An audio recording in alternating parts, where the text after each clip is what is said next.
outra coisa que eu queria chamar a atenção e que eu acho muito interessante é a sequência de Fibonacci. Fibonacci. É o Leonardo Pisano. E ele é chamado de Leonardo Fibonacci em menção ao pai dele, que é filho de Bonatti. Tá. E o Fibonacci, ele escreveu um livro chamado Livro do Ábaco.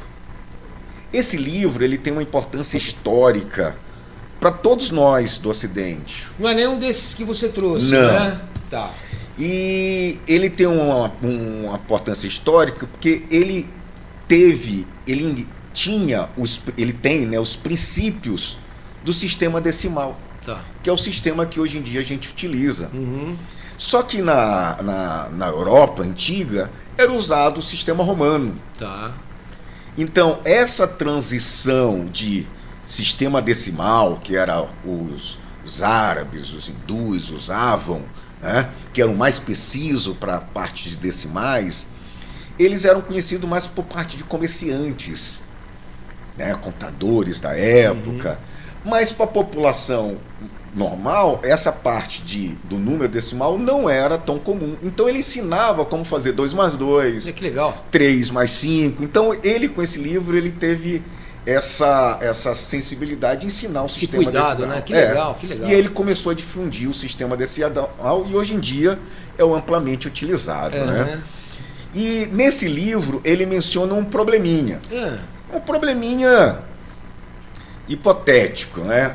Não existe na vida real, mas gerou o que a gente chama de sequência de Fibonacci. Tá. Eu vou pedir para você projetar a imagem 1. Vamos lá. A imagem 1. Imagem 1, deixa eu colocá-la um pouquinho maior. Essa não é a imagem 1. Vamos colocar na imagem 1. Pronto. Essa. Então, a imagem 1 tem um diagrama que vem justamente desse problema desse livro, né? Representada no livro. Ele fala assim, ó, se você tiver um casal, imagina você tendo um casal de coelhos, tá, jovens, e para ele começar a procriar, eles precisam ter 2 meses. Então ele passa 1 mês, ele fica adulto, então ali na figura tem o primeiro mês, ele fica branquinho, ele tá rosa, fica branquinho, ficou adulto. O branquinho é ele adulto? Ele é adulto. Tá. E aí, no terceiro mês, ele já é adulto, ele já tem a primeira cria, que é o rosinha lá. Tá. Então você tem agora um casal inicial, mais um filhote, um casal de filhotes. Perfeito. Então a cada mês, a partir daí, esse casal de coelhos adulto vai ter um casal de coelhos. Perfeito. E vai se multiplicando. E aí vai se multiplicando. Então nesse problema, que é descrito nesse livro, você começa a ver a sequência de Fibonacci. No primeiro mês você tem um casal, no segundo mês um casal ainda, no segundo mês 2 casais, no quarto mês 3 casais, no quinto mês 5 casais. Perfeito. O que é interessante nessa sequência que dá origem à sequência de Fibonacci? Se você somar o 1 mais 1, que é o primeiro mês, com o segundo mês, dá 2, que é o do terceiro. Tá. Se você pegar os 2 casais do terceiro mês com o do primeiro mês, dá 3, que é a quantidade do quarto mês. Tá. Se você pegar a quantidade do quarto mês com o do terceiro mês, dá 5, que é a quantidade do quinto mês. Perfeito. Então, a próxima quantidade é sempre a soma das 2 quantidades anteriores. Olha que interessante, hein? Essa é a sequência de Fibonacci, né? Tá. Então, isso você pode visualizar na segunda imagem, essa soma que eu te descrevi, né? Isso daqui. Então, 1 mais 1 dá 2, aí depois 1 mais 2, 3, 2 mais 3, 5... 3 mais 5, 8, e você tem a sequência de Fibonacci. E a pergunta que tinha no livro era quantos coelhos a gente ia ter depois de 1 ano. Né? Bom, o que é interessante dessa sequência é que, apesar de um problema inteiramente que não existe no mundo real, viu-se vários padrões na natureza. Então eu vou pedir para você projetar aí a imagem 3, que a gente vai ver alguns padrões dessa sequência, por exemplo, na natureza. Essa daí é a Aquileia pitármica. A forma como ela cresce e bifurca o caule ali, bom, acredito que seja o caule, você tem uma sequência, 1, 2, 3, 5, 8, ela cresce e bifurca numa sequência de Fibonacci. Que legal. A próxima imagem também você vai verificar que também é da natureza e mostra as folhas da bromélia, né? Exato. Tem a bromélia, né? E o aloés. Então, o final, a pontinha da bromélia, ela começa a fazer uma curvatura que daqui a pouco eu vou entra numa mostrar, espiral, né? Numa espiral. Essa espiral que a gente chama de espiral áurea, porque a sequência de Fibonacci, ela está relacionada ao número de ouro, que depois a gente pode até comentar. Tá. E esse número de ouro, ele está relacionado, muitos dizem, a padrões de beleza, tanto que ela é utilizado alguns arquitetos usam para fazer construções na razão de ouro. E a razão de ouro, ela é obtida também através da sequência de Fibonacci. Na próxima imagem, você tem aí alguns exemplos de bromélias, e aí você vê, ó, a primeira imagem tem 3 pétalas, a segunda tem 5, a terceira eu escolhi aí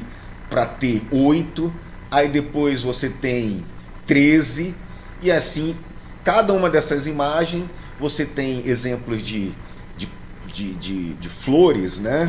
Com uma quantidade de pétalas, cuja quantidade pertence à sequência de Fibonacci. Que legal, cara. E na próxima aí... Cara, é uma coisa surpreendente, né, Plácido?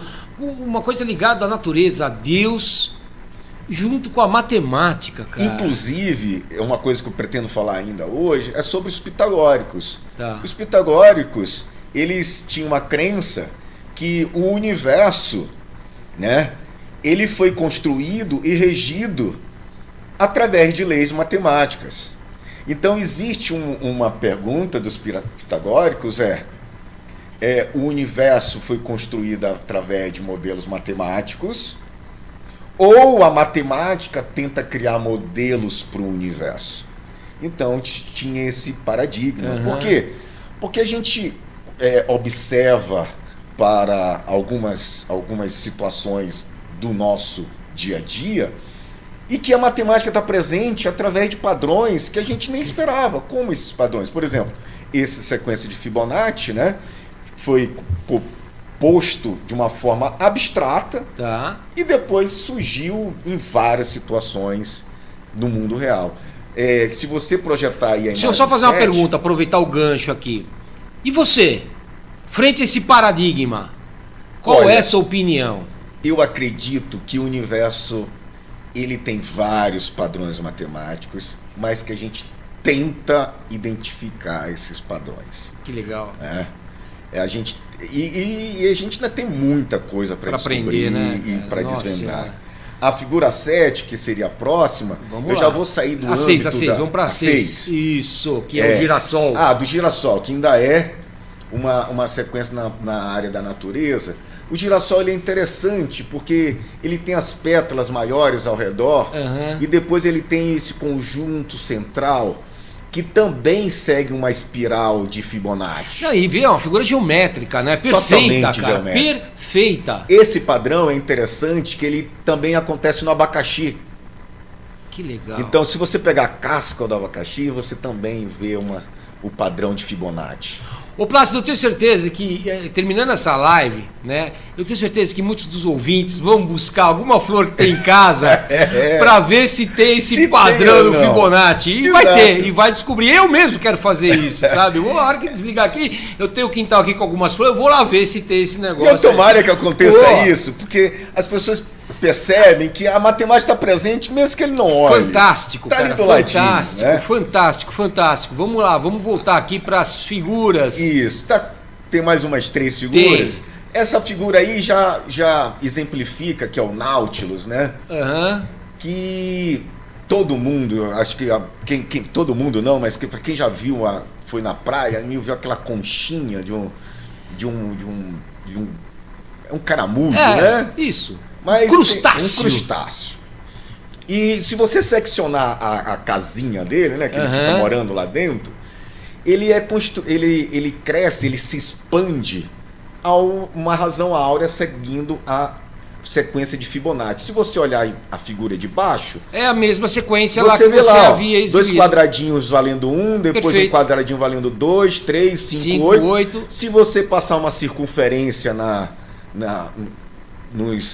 nos vértices, você tem a espiral que segue o padrão de Fibonacci, seguindo a razão áurea. Que fantástico. Isso na natureza, né? E essa mesma sequência tem a próxima figura.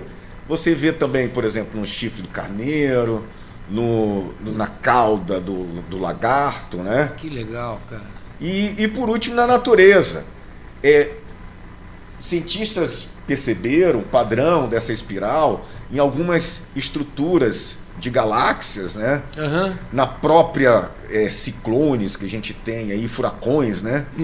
A gente também tem a espiral de Fibonacci. Então a gente vê aí que saiu de um problema abstrato. É lógico que a sequência de Fibonacci já existia antes, mas ele foi o primeiro a registrar. Sim. E daí em diante o matemático ele sai procurando padrões. E o último, no de beleza, né?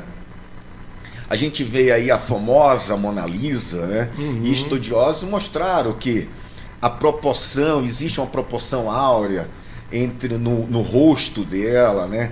A distância ali na testa, no olho, o busto em relação à cabeça. Então você encontra aí várias razões. O próprio Partenon, né? Ele foi todo construído também a razão áurea.